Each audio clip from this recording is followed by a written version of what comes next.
오늘 제가 여러분한테 강의를 할 주요 내용들은 북한은 사이버 공격을 그냥 공격 수단으로서 보는 것이 아니라 일종의 무기로 바라봅니다. 무기는 이제 웨펀이죠. 무기로 바라본다는 거는 북한의 사이버 공격은 그냥 일반적인 해커들이 하는 것이 아니라 군이 수행을 하기 때문에 사이버 작전이에요. 군사 작전으로서 그것이 이제 가상화폐가 됐든지 간에 뭐 일반적인 해킹을 해서 여러분들의 개인 정보를 탈취하든 간에 그 모든 것이 군의 군사 작전으로서 이루어집니다. 굉장히 조직적이고 아주 전문적으로 국가적으로 이루어지는 활동이라고 할 수 있죠. 그렇기 때문에 이제 북한은 사이버 무기라는 표현을 직접적으로 사용을 하고 있고요. 그리고 그래서 이제 북한이 사이버 무기에 대해서 어떻게 인식하고 있는지 그 부분을 제가 먼저 좀 짚어보고, 그리고 북한이 사이버 공격을 왜 그렇게 광범위하게 수행을 하는가, 어떤 목적을 달성할 수 있기에 그렇게 다양한 공격을 수행하는가, 이 부분을 들여다보겠습니다. 그래서 여러분이 밖에 나가서 북한이 사이버 공격을 왜 하는데 그러면 착착착착 여러분들이 대답을 할 수 있으실 거예요. 그리고 이제 북한의 사이버 그러니까 전력의 허와시를 좀 제가 들여다보려고 하는데, 우리가 언론을 통해서 접하고 있는 부분은 굉장히 이제 무시무시한 북한의 사이버 전력에 대해서 듣고 있습니다. 러시아도 마찬가지고 중국도 사이버 전력에 대해서 여러분들이 인터넷을 통해서 언론을 통해서 이제 보도를 볼 텐데, 대개가 공격을 그 국가들이 수행한 그런 사실과 관련해서 보도를 많이 접했을 거예요. 근데 방어에 있어서는 좀 다른 얘기를 할 수 있다. 이 부분을 제가 말씀을 드릴 거고요. 그리고 이제 북한의 사이버 위협 형태가 아주 다양합니다. 굉장히 다양한 여러 가지 측면. 우리가 언론에서 보는 거는 일반적인 뭐 머레어 해킹이라든지 그리고 가상화폐 탈취라든지 이런 부분을 좀 많이 접하고 있고, 또 개인정보 탈취라든지 그런 내용들을 조금 제가 체계적으로 좀 들여다보려고 합니다. 그리고 이제 한국의 대응인데, 사실 이 한국의 대응 요 파트만 해도 또 하나의 강의를 할 수 있을 정도로 우리나라에서 이번 정부 들어서 사이버 안보 정책과 관련된 정말 많은 이 다양한 정책들이 구사가 되고 있고 실행되고 있고, 저같이 사이버 안보를 연구하는 사람한테는 굉장히 신나요. 자, 그래서 이런 다양한 내용들을 굵직굵직한 얘기들을 좀 다뤄볼 거고요. 어, 이런 질문들이 여러분 머릿속에 좀 있을 것 같습니다. 북한은 핵도 있고 미사일도 마치 강대국처럼 보이는, 핵이랑 미사일 빼고는 아무것도 없죠. 그렇죠? 근데 어쨌든 그 두 가지의 엄청난 비대칭 무기들을 갖고 있는데, 북한이 이런 미사일과 핵 도발 외에 왜 사이버 무기를 필요로 하는가? 이 부분이 궁금할 수 있어요. 당연하다고 생각할 수도 있지만은 막상 답해보라 그러면 대답을 하기가 힘든 경우들이 많습니다. 그래서 좀 차근차근 살펴봐야 되고, 그리고 도대체 어떤 유익이 있기에 이렇게 빈번하게 사이버 위협을 구사하는가? 이런 질문도 할 수 있고, 그리고 아까 이제 제가 북한의 사이버 전력의 허와실 그러면서 중국과 러시아 얘기도 살짝 했잖아요. 중국, 러시아, 북한의 공통점이 있어요. 사이버 공격력이 세계에서 정말 세계적인 수준에서 뭐 2, 3위 막 이렇게 돼요. 북한은 그 정도는 아닌데 어쨌든 굉장히 공격력에 있어서는 아주 무시무시한 국가들입니다. 그런데 약간 허당이에요. 어떤 부분에서? 방어력에서. 사이버 공격력에 비해서 방어에 있어서는 굉장히 취약합니다. 이제 그런 부분들을 제가 좀 살펴볼 텐데, 그래서 북한의 사이버 공격력과 그다음에 방어력이 서로 어떤 차이가 나는지, 그거를 우리가 어떻게 확인할 수 있는지, 송 교수 증거를 대 저한테 누가 얘기를 해보면 증거를 댈 수 있어야죠. 제가 그냥 북한에 대해서 이제 북한 전문가들이 얼마나 힘들겠냐 이런 생각이 들죠. 북한의 의도가 뭘까? 맨날 우리 그런 얘기 많이 하잖아요. 근데 굉장히 알기가 쉽지가 않아요. 사이버 분야도 마찬가지지만, 그래도 사이버는 공격을 하거나 어떤 작전을 수행했을 때 흔적들을 다 남겨요. 여러분들 사이버 공간에서 하는 모든 행위들은 다 흔적을 남기게 되거든요. 자, 그리고 이런 얘기도 이제 하려고 해요. 우리는 북한의 사이버 공격 이렇게 많이 받고 있는데 우리가 어느 정도 사이버 공격을 받고 있냐면요. 러시아 우크라이나 전쟁이 터진 다음에 우크라이나가 얼마나 많은 사이버 공격을 러시아로부터 받았겠어요. 그렇죠? 여러분 충분히 상상할 수 있죠. 전면전이니까. 그런데 그 전에도 러시아로부터 우크라이나가 엄청난 사이버 공격을 많이 받아왔고 우크라이나가 전 세계적으로 사이버 공격을 가장 많이 받고 있는 국가 중에 하나예요. 러시아로부터 이제 대부분의 공격이 러시아로부터 오는데 그런데 전쟁이 터지기 전에 우크라이나가 그 사이버 공격을 받는 그 정도의 수준이 곧 우리가 공격을 받는 그 공격의 양과 맞먹어요. 똑같아요. 그러니까 우리가 얼마나 많이 공격을 받는지 알 수 있겠죠. 그 하나만으로도 알 수가 있습니다. 누가 그렇게 많이 공격을 할까요? 당연히 북한이죠. 오늘의 주인공 북한이 우리를 제일 많이 공격을 하고 있습니다. 요즘에 조금 추세가 바뀌고 있거든요. 그 부분도 제가 다뤄줄 거예요. 그리고 이제 우리의 사이버 안보 정책이 지금 굉장히 많이 변화하고 있다고 말씀을 드렸는데 변화하고 있다라는 거는 아직은 불충분하다는 얘기가 되는 것이죠. 할 일이 더 많습니다. 그래서 그런 부분들도 들여다볼 거예요. 그래서 여러분들이 오늘 강의를 딱 듣고 나면 그냥 여러분들이 여기에 나와서 강의하실 수 있어요. 저는 그렇게 생각합니다. 솔직히. 네, 잘 집중해 주시고 히든 코브라라고 지금 이렇게 써놨는데 모든 국가들이 그 수행하는 사이버 공격의 행태들, 그다음에 사이버 작전이 다 이렇게 닉네임을 갖고 있는 건 아니에요. 지금 히든 코브라는 북한의 이 사이버 작전에 대한 별명이 붙여진 거거든요. 누가 붙였냐? 미국의 이제 국토안보부가 붙인 이름입니다. 국토안보부 산하에 시사라고 있어요. 이 기관에서 이제 북한의 사이버 작전을 통틀어서 히든 코브라라고 명명을 했다라는 거는 그만큼 북한의 그 사이버 공격이 아주 위험하기 때문에 이런 별명까지 지어준 거거든요. 왜냐면 딱 눈에 띄잖아요. 이게 닉네임을 만든다는 거는 주목을 해달라는 거죠. 그 하나의 증거로서 이런 게 있습니다. 2022년에 미국의 국무부가 미국 같은 경우에 우리도 마찬가지지만 국무부와 국방부와 뭐 국토부 여러 기관들이 이 사이버 안보 정책에 관여를 하고 있습니다. 굉장히 서로 그 범부처적인 협력을 많이 하고 있거든요. 그만큼 아주 전방위적이라는 거죠. 사이버 공간이 우리 생활에 미치는 그 영향, 국가 안보에 미치는 영향이 전방위적이기 때문에 그런 건데 그 사이버 공간 및 디지털 정책국이라는 그런 CDP라는 국무부 산하의 기관이 있습니다. 이 기관에서 그러니까 국방부가 아닌 국무부에서 사이버 안보 정책과 관련된 내용들을 이제 다루는 기관인 거죠. 여기에서 동맹국들 그다음에 그 미국의 주요 우호국들 전 세계의 여러 지역에 있는 그 우호국들에게 이 미국이 하나의 프로그램을 제공을 해요. 이게 뭐냐면 Unhiding Hidden Cobra예요. 숨어 있는 코브라를 이제 찾아내기 뭐 이런 주제로 6개국의 사이버 안보 전문가들한테 그 북한의 사이버 공격을 탐지할 수 있는 어떤 그런 기술이라든지 어떻게 차단할 것인지 그다음에 만약에 공격을 당하고 피해를 입었을 때 어떻게 그 다음 조치들을 취해 나가야 되는지를 가르쳤어요. 그러니까 얼마나 심했으면 이런 프로그램이 있을까라는 생각이 듭니다. 그래서 지금도 이 프로그램이 있는지는 모르겠어요. 제가 좀 찾아봤는데 없더라고요. 근데 2022년에 가동이 됐기 때문에 보통 미국에서 저런 것들이 이제 가동이 시범적으로 시작이 되면 그 내용이 똑같은 내용이 안 찾아질 경우에는 어떤 경우냐면 더 발전된 업그레이드된 다른 더 좋은 프로그램들이 생길 경우가 대부분입니다. 뭔가가 시작되다가 중단되는 법이 없습니다. 미국 같은 경우에.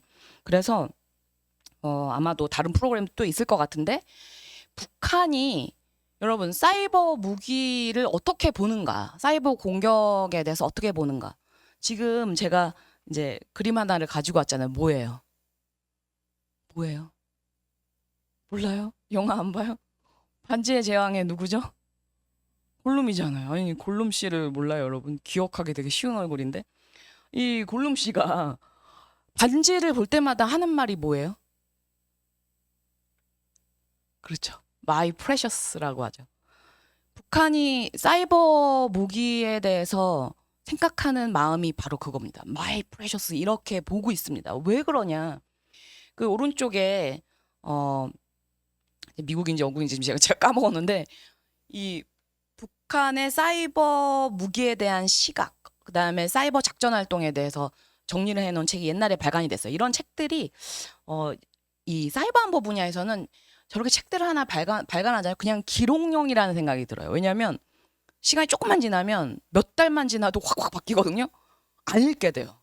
저렇게 발간을 해도 보고서들이 더 그 중요하고 유익한 정보를 많이 줍니다. 저 같은 학자한테는. 그래서 어쨌든 뭐라고 이 김정은이 얘기를 했냐면 사이버 무기가 핵과 미사일에 이어서 인민 되게 무지무지합니다. 인민 군대의 무자비한 타격 능력을 담보하는 만능의 보검. 그래서 여기 보면 책의 이름이 All Purpose Sword라는 똑같은 김정은이 한 말을 그대로 그 번역을 한 내용으로 이제 책을 누군가가 이제 발표를 했습니다. 다시 말씀드리면 핵과 생화학 무기만큼 사이버 무기를 북한이 3대 비대칭 전력으로 파악을 한다라는 거예요. 어마어마하게 사랑하는 그런 무기라는 겁니다. 그게 왜 그런가? 지금 저기 제가 써놓은 것처럼 핵과 미사일에 드는 개발하고 이거를 배치하고 또 시험 발사를 하고 이 비용이 어마어마하잖아요. 그렇죠? 북한이 돈도 없는 북한이 그 비용을 어디서 충당했는지도 이제 우리가 얘기를 할 건데 너무너무 많은 돈을 거기다 쏟아붓고 있습니다. 그런데 여러분 사이버 공격은 드는 비용이 그렇게 많지 않아요. 핵과 미사일에 비해서. 물론 사이버 작전도 아무나 수행하는 건 아닙니다. 예를 들어서 러시아가 러우 전쟁에서 그 수행했던 사이버 공격의 규모라든지 그 방식, 어떤 방법, 이런 수단 이런 것들과 하마스는 이제 테러 집단이죠. 하마스가 이번 전쟁에서 수행한 사이버 작전의 내용들을 들여다보면 그 갭이 어마어마해요. 네. 그러니까 국가 차원에서 특히 아까 제가 말씀드린 것처럼 사이버 공격력이 뛰어난 그런 국가들이 펼칠 수 있는 사이버 공격의 수준과 하마스라는 뭐 어마어마한 전쟁까지 이제 전면전까지 같이 하고 있는데 그런 국가가 수행할 수 있는 사이버 작전의 갭은 굉장히 크다라는 거예요. 그런데 이제 북한은 그 측면에서 볼 때 굉장히 이 효율적이고 아주 값싸고 가성비가 높은 그런 무기라는 거예요. 사이버 무기가. 왜 그런지 이제 얘기를 해볼 겁니다. 자, 방금 전에 제가 이렇게 얘기했잖아요. 전략적인 비대칭 전력이라는 표현을 썼습니다. 이게 이제 북한의 시간인데 이거는 이제 제가 한번 그 생각을 해본 거예요. 굉장히 융통성이 있는 그런 아주 유용한 위협 수단이다. 뭐냐면 제가 이제 불가리아에 갔다 그랬잖아요. 불가리아에 북한 대사관이 한국 대사관보다 몇 배로 커요. 응. 옛날에 이제 불가리아가 소련에 속해 있었던 국가였으니까. 그런데 지금 거기 이제 몇 명이나 있는지는 모르겠어요. 규모는 되게 큽니다. 이 북한이 최근에 그 해외에 있는 공간들을 막 문을 닫아요.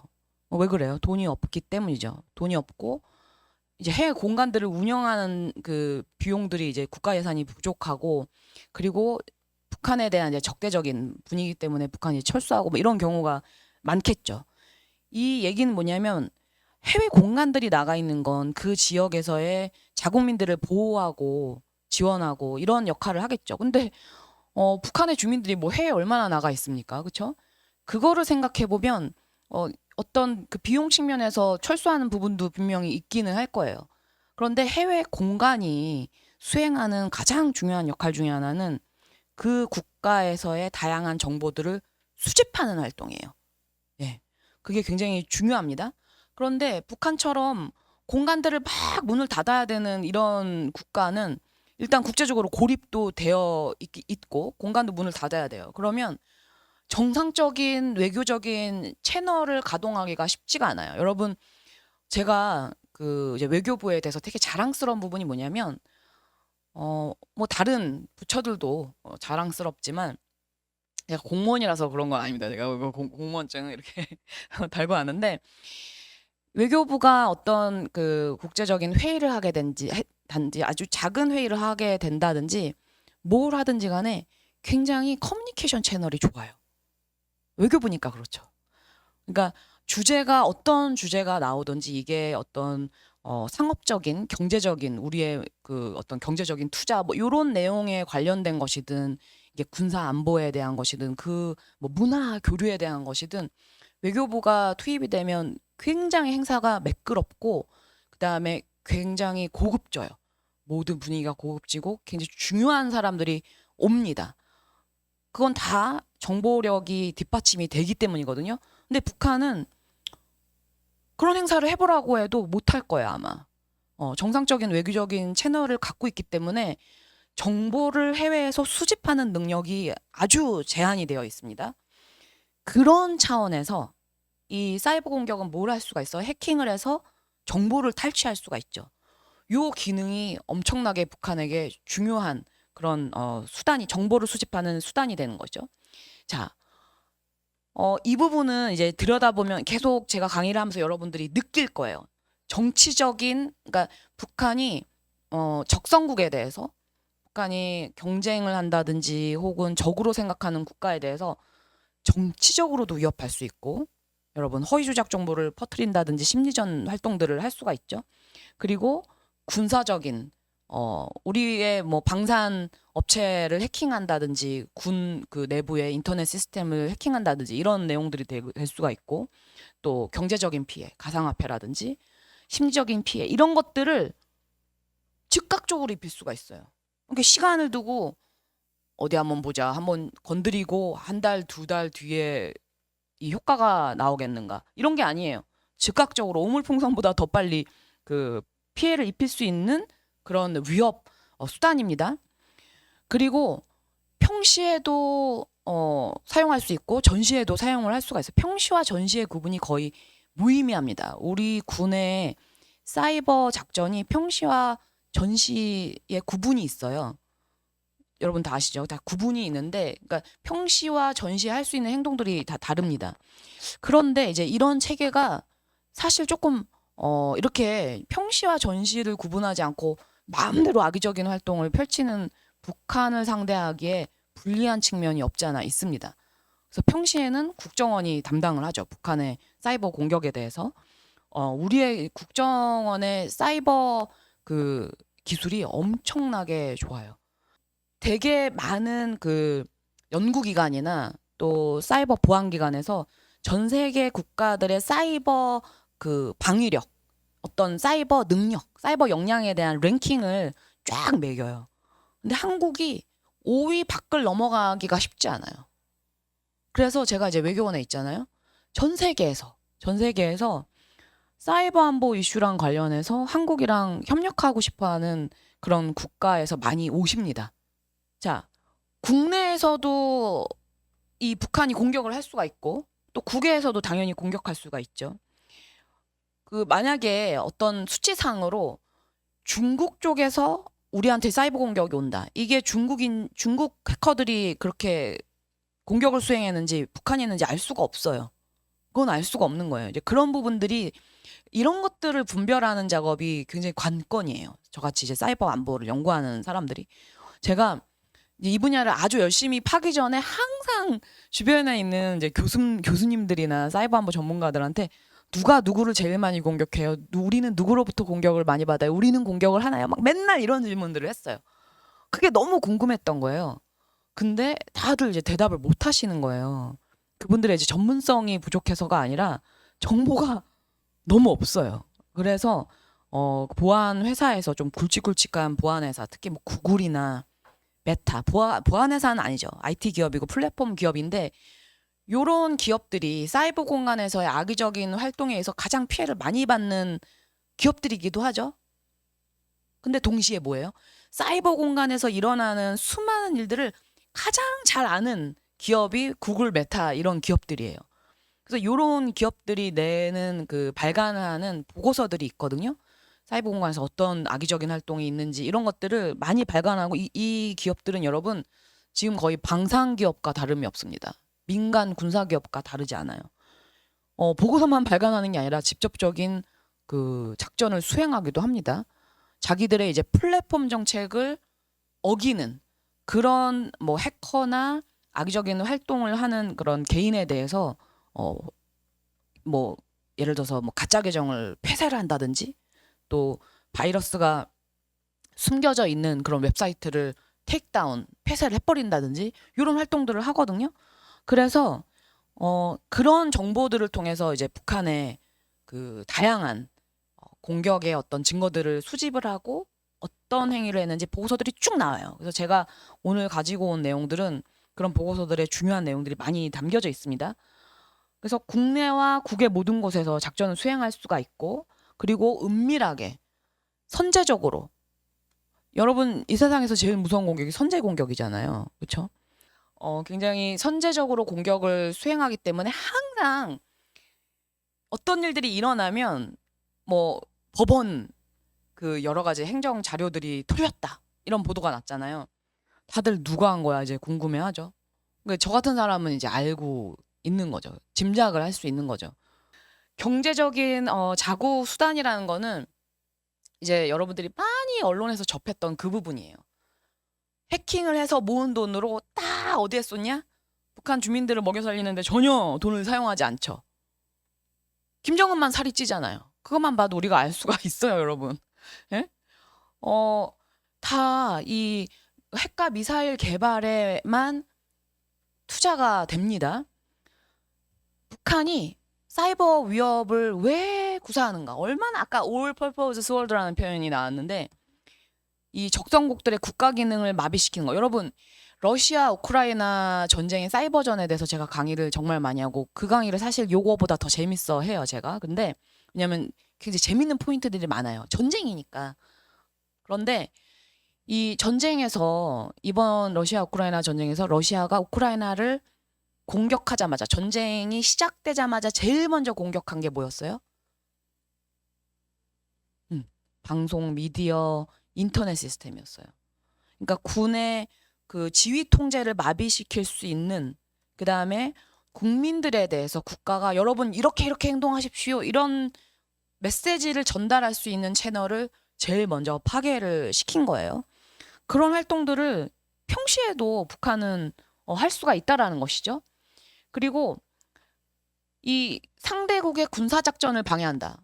그러니까 예를 들어서 우리가 뭐 미사일 실험을 해야 된다든지 인공위성 실험을 해야 된다든지 어떤 그런 군사 실험이나 또 군사 훈련을 하거나 이럴 때 당연히 사이버 공간이 너무 중요한데 사이버 공간을 교란시키면 예를 들어 GPS 하나 건드려 놓으면 당연히 군사 훈련을 제대로 원활하게 할 수가 없겠죠. 그러니까 요런 활동들을 해요. 그래서 지금 북한이 제가 하고 있는 그 행동들을 보면 GPS도 한번 건드려보고 금융만도 건드려보고 또 뭐 공급망도 건드려보고 법원도 건드려보고 국회도 건드려보고 사방천지 조금씩 건드려봐요. 근데 전시에는 어떤 일이 일어납니까? 이 모든 공격이 동시다발로 갑자기 일어나는 거죠. 하자면 할 수가 있는 거예요, 북한이. 그렇기 때문에 산발적으로 일어나고 있는 사이버 공격에 대해서 근데 무심하면 안 돼요. 이게 언젠가 북한이 동시다발로 수행할 수 있는 그것들을 탐색하기 위한 방법일 수도 있어요. 그러니까 어디를 건드렸을 때 한국이 가장 우왕좌왕하는지 대처를 못하거나 혹은 해킹된 사실도 몰랐거나 여러분 해킹된 사실을 모르는 기간이 어디였어요. 그래서 그런 군사작전을 방해한다든지 이런 부분이 있고 그리고 아까 말씀드린 것처럼 이 해킹의 여러분 거의 모든 해킹의 가장 큰 목적 가장 잘 이루어지는 그러니까 해킹이 진행되는 가장 큰 목적은 뭐냐면 거의 다가 정보 수집이에요. 정보 탈취. 그래서 정보의 우위를 선점하기 위해서 북한이 그 법원을 그렇게 털었는데 얼마나 많은 정보들을 가져갔겠습니까? 거기에 모든 소송이라는 건 다 민감 정보들이 있죠. 거기에 있는 사람들 하나씩 하나씩 건드려 보는 것만으로도 북한은 얼마든지 협박을 해서 돈을 갈취를 할 수가 있을 거예요. 그게 이제 그러니까 지금 어떤 그 이번에 털린 내용에서 굉장히 민감한 소송에 걸려 있는 분들은 다 떨지 않겠어요? 당연히. 그래서 뭐 그런 것도 이제 심리전의 목적, 만약 거기에 고위 공무원이 있다. 그럼 어떻게 되겠어요? 그렇죠? 굉장히 이런 식으로 여러 가지 활동들을 할 수가 있고, 그다음에 지금 우리 군이 제일 괴로워하는 부분은 뭐냐면 이 방산 기업에 대한 해킹이에요. 정말 미친 듯이 합니다. 미친 듯이. 예. 북한이 사활을 걸고 해요. 훔쳐가는 게 제일 쉽기 때문에. 그렇죠? 훔쳐서 어떤 기술들이 그 발전이 되고 있고, 그러면 내가 누구랑 접촉을 해서 어떤 기술을 빼낼 것인가, 이런 것들을 이제 다 그 북한이 탐색을 하고 있는 것이죠. 그리고 이제 이건 아까 말씀을 드렸고, 어떤 것도 아니냐면 북한이, 여러분, 북한 내에 얼마나 유학들을 많이 가겠으며, 저같이 이런 공부하는 사람들, 여러분처럼 이런 정상적인 교육을 받고 공부하는 분들이 얼마나 많이 있겠어요. 그러다 보면 북한이 가장 부족한 부분이, 아까 이제 정보의 수집 부분도 부족하지만 정상적인 외교 채널도 부족하고, 또한 부족한 게 뭐냐면 정보를 분석하는 능력에 있어서도 힘이 딸릴 거예요.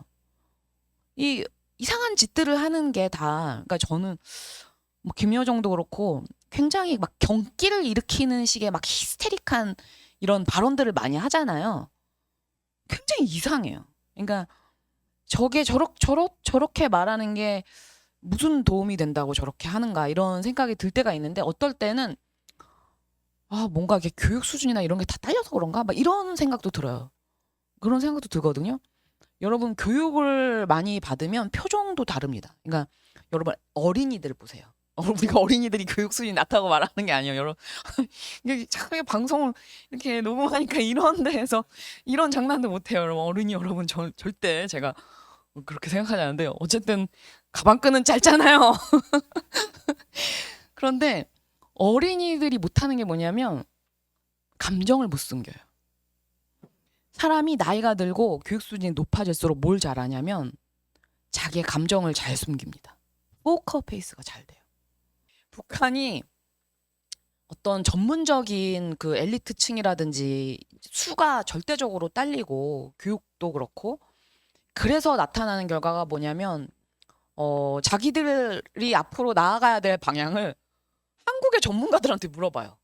그러니까 저한테 교수님, 그러니까 한국인인 척 하는 거죠. 교수님, 뭐 제가 이번에 이런 페이퍼를 썼는데 여기에 대해서 코멘트를 해주세요. 혹은 논문 심사를 해주세요. 뭐 이런 식으로, 혹은 뭐 국정원인 척이 또 해요.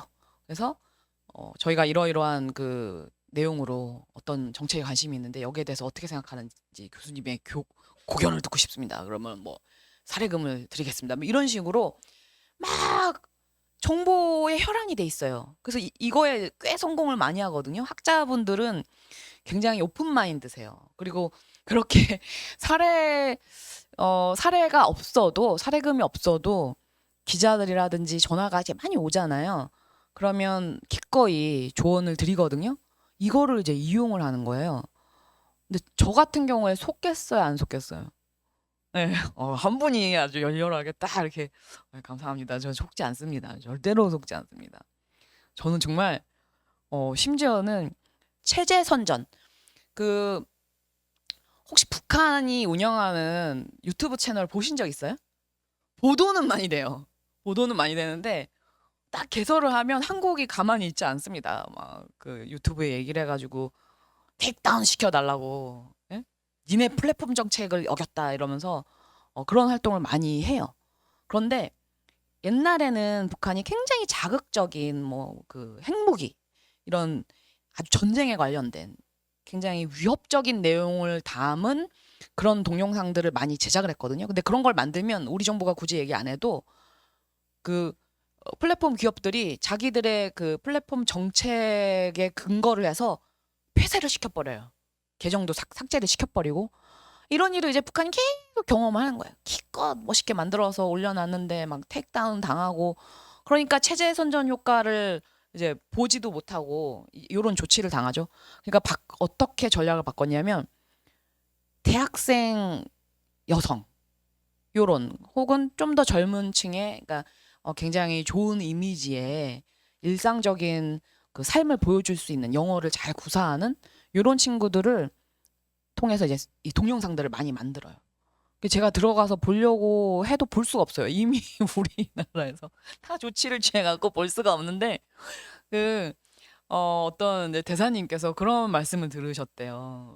이 북한의 사이버 공격의 대상들이 굉장히 다양하죠. 지금 아까 제가 좀 심각하다고 말씀드린 이 법원의 소송 자료, 이거는 제가 이제 왜 우려를 하냐면, 고위층이 엮여 있는 경우에, 우리 이제 일반 대중이 엮여 있는 경우에는 그 되게 협박의 수준이 돈을 괄치하다든지 이런 분야로, 이런 내용으로 올 수가 있는데, 만약에 정치인이나 고위 관료나 이런 사람들이 얽혀 있는 경우에, 그런 경우에는 이게 그 국가를 흔드는 어떤 방식이 될 수도 있습니다.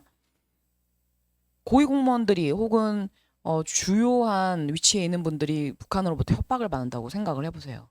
예. 그래서 제가 이 부분이 좀 많이 걱정이 되는데, 그리고 이제 국가 인프라들, 미국 여러분, 미국에서 북한 때문에 감옥 가는 사람들이 많거든요. 어떤 사람들이 많냐면, 진짜 미국 사람들, 진짜 미국 사람들 너무 좋죠. 근데 순진한 부분도 없지 않아 있어요. 그래서 뭐 웃겨요. 그러니까 이거 지금 마음대로 웃으면서 해야 되는데 말이죠, 여러분. 조금 답답한 상황입니다, 여러분. 그 미국의 이 IT 전문가들이 북한으로부터 많이 유혹이 있어요.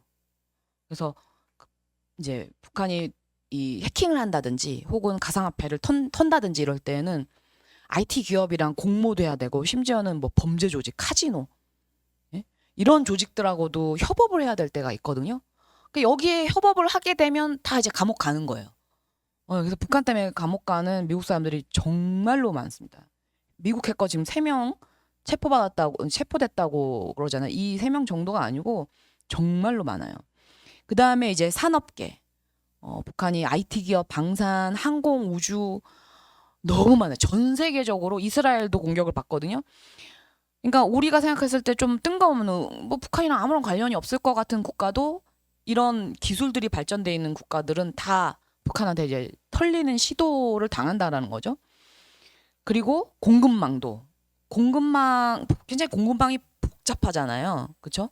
복잡한 공급망의 취약한 부분을 노려서 정부와 그 협업을 하고 있는, 정부와 어떤 계약 관계에 있다든지 그런 기업들의 소프트웨어에 뭐 보안 업데이트 같은 그런 소프트웨어에다가 이제 바이러스 심고 들어가는 거죠. 결국은 이제 정부기관으로 들어가려고 공급망들을 노리는 거예요. 이거는 미국도 많이 당했었습니다. 그게 이제 위험하고. 그래서 지금 여러분 보면 한국의 방산업체 83곳, 여기가 지금 아주 그냥 지속적으로 괴롭힘을 당한다라는 겁니다.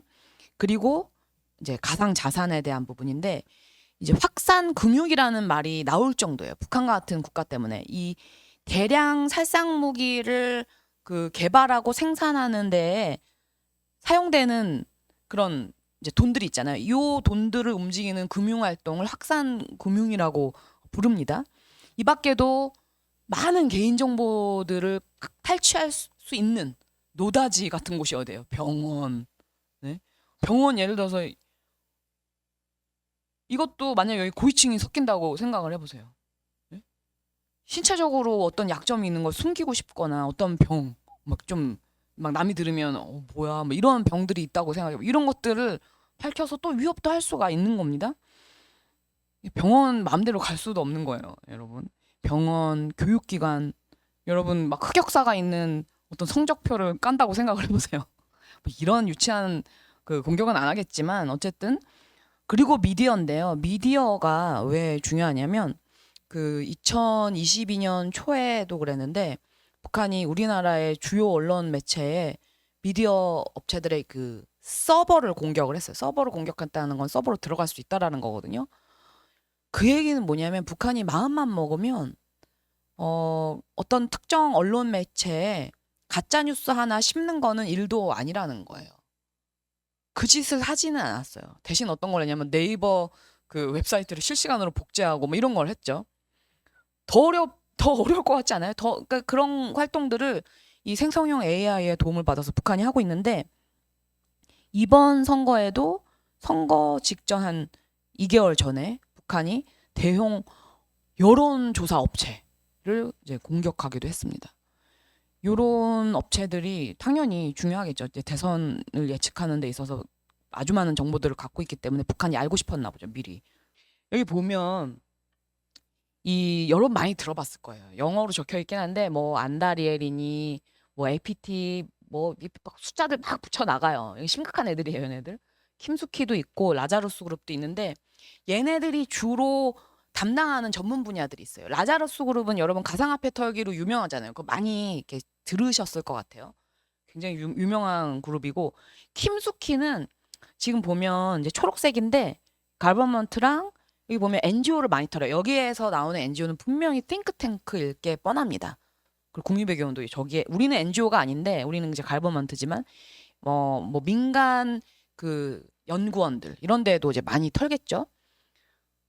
정보 수집하는, 그러니까 뭐 외교, 안보, 뭐 군사 이런 내용들에 관련된 정보를 수집하는 데 있어서 이제 킴수키가 열심히 활동을 하는데, 저도 이제 해커들, 북한 해커들한테 연락을 많이 받아요. 그러면 제가 알아요. 빨리. 굉장히 빨리 알아요. 어떻게 빨리 하냐면, 보통 여러분 우리가 그 굉장히 그 공식적인 이메일을 보낼 때 오타가 없게끔 조심하잖아요. 근데 해커들이 너무 바빠요. 북한 해커들이 너무 바빠. I'm so busy. 막 너무 바빠. 얘한테도 빨리 해킹 이메일 보내야 되고, 쟤도 털어야 되고, 막 가상화폐도 막 털었다가, 막 그 자문도 구했다가 막 별거 다 해야 돼요. 그래가지고 너무 얘들이 바빠가지고 오타가 너무 많아요. 그러니까 저는 오타가 있다라는 건 되게 예의가 아니죠, 그렇죠? 공식적인 이메일에 오타가 있고, 그리고 얘네들도 이제 사람이라서 감정을 표현합니다. 예를 들면, 그리고 이제 북한 언어를 가끔 사용을 해요. 저한테 이제 강의를 그 전날 제가 통일부에 계신 어떤 이제 과장님을 만났어요. 근데 바로 그 다음날 이메일이 온 거예요. 너무 신기하죠. 어떻게 알았는지. 그래서 되게 이상해요. 그거 어떻게 알았는지 그 부분 진짜 이상한데, 저는 의심하는 거는 그분이 털린 것 같아요. 그분이 털려서 제가 털렸을 리는 없고, 그분 통일부들이 많이 공격의 대상이 되기 때문에 많이 털립니다. 그래서 그분이 털려서 저한테 이제 해킹 이메일이 온 것 같은데 강의를 해달라는 거예요. 근데 저는 이제 예의가 바른 사람이겠어요, 아니겠어요? 예의가 바른 사람이겠죠. 그래서 제가 네, 과장님, 그럼요, 강의해드려야죠. 바로 전화 드리겠습니다. 그랬어요. 이메일도 답장도 드리면서 바로 전화하겠습니다 하고 전화를 바로 딱 드렸더니, 난 그런 적 없다. 당신한테 강의해달라고 말한 적이 없다라는 거예요. 그래서 교수님 털리신 것 같다고, 뭐 좀 해킹당하신 것 같다고 막 이래요. 네, 털리진 않습니다. 여러분, 절대 저는 털리진 않고, 예를 들면 저는 어느 정도까지 의심을 하냐면, 해킹 이메일 같은 게 오잖아요. 분명히 이제 해킹 이메일이에요. 제가 확인 다 한 해킹 이메일인데, 이거를 이제 그 신고를 하는 기능이 있어요, 외교부에. 신고를 하면 답장이 정상 이메일입니다, 이렇게 와요. 그러니까 정상적인 이메일인 거예요. 해커들이 그렇게 시작을 하는 거예요. 그러니까 그 답이 틀리진 않은 거예요. 해킹을 위한 이메일인데 정상 이메일인 거예요. 그러니까 그 검사를 하신 분한테 뭐라고 할 수는 없는 거예요, 제가. 그러나 야, 이거를 보지는 못하는구나, 이걸 제가 이제 알게 되는 거거든요. 그래서 이 해커들이 감정을 표현한다고 그랬잖아요. 이리도 K 강연 그 부탁을 수락하실 줄 알았습니다, 뭐 이래요. 너무 기분 나쁘지 않아요? 그래서 근데 쾌이라는 표현을 우리가 안 쓰잖아요. 우리가 흔쾌이라는 표현을 쓰지 쾌이라는 표현 안 쓰죠. 그래서 이제 이것 때문에 제가 사실 안 거예요. 오타도 너무 이상했고 쾌이도 너무 이상하고, 그다음에 이렇게 뭔가 이리도 흔쾌히 강연 한두 번 하나 막 뭐가 흔쾌해야 막 기분이 좀 자존심 상하는 말이잖아요. 그래서 이게 속으로 이제 성격 조사 여러분 ENTJ입니다. ENTJ 성격 안 좋죠, 여러분. 이거 ENTJ 여기 계시면 이제 이따가 저 만나시고. 그래서 ENTJ가 많지 않아요, 여러분. 가족이에요. 가족이라서 함께 힘을 합쳐야 되고 제가 이제 송씨인데 송씨도 이렇게 많지가 않아요. 그래서 송씨들을 만나면 항상 막 물어봐요. 예? 본이 어딘지 뭐가 어딘지 파가 뭔지 막 물어봐요. 근데 진짜 그렇게 해서 너무너무 가까우신 분들도 많이 만나기도 합니다. 그래서 다 힘을 합치기 위해서 그런 거고 무슨 얘기하다가 이 얘기가 나왔는지 모르는데 어쨌든 킴스키 얘기다. 제가 이제 어떤 그 해커는 분명히 이제 킴스키 소속인 거죠. 그 여러분 굉장히 단서가 있는데요. 해커들이 이메일 어드레스에 자기 감정을 또 실습니다. 왜 그런지 모르겠어요. 그 이메일 어드레스가 뭐였냐면 스마일 잭이었어요. 여러분 구글에다가 스마일 잭 한번 검색을 해봐요. 뭐가 딱 나오냐면 조커 얼굴이 나와요. 기분 너무 나쁠 것 같지 않아요? 조커 얼굴 너무 기분 나쁘잖아요. 그래서 이 자식이 제가 막 너무 승질이 나가지고 야 근데 답장을 제가 보냈잖아요. 답장을 보내니까 이제 답변이 또 올 거 아니에요. 그 기대감이 생기더라고요. 어떤 답변이 올지. 그 다음에 제가 이제 블락을 바로 시켰지만 답변이 또 밀당을 안 해. 여러분 ENTJ 밀당하는 거 진짜 싫어하거든요. 제가 아니 방금 전에 저를 강연을 섭외할 것처럼 해놓고서 제가 장기 출장으로 그 국에 없어서 좀 나중에 연락을 아니 누가 섭외를 그렇게 그러니까 저랑 장기적으로 가겠다라는 거잖아요. 저 밀당을 정말 싫어하거든요. 그래서 ENTJ한테 안 맞. 이 해커 ENTJ한테 안 맞. 자 해커 여러분 MBTI를 연구하시고 맞춤형 공격을 하셔야 됩니다. 그렇게 하지 않으면 속가 넘어가지가 않아요. 그래서 이상한 뭐야 이상한 그 광고가 하나 떴는데 이거 없애주세요.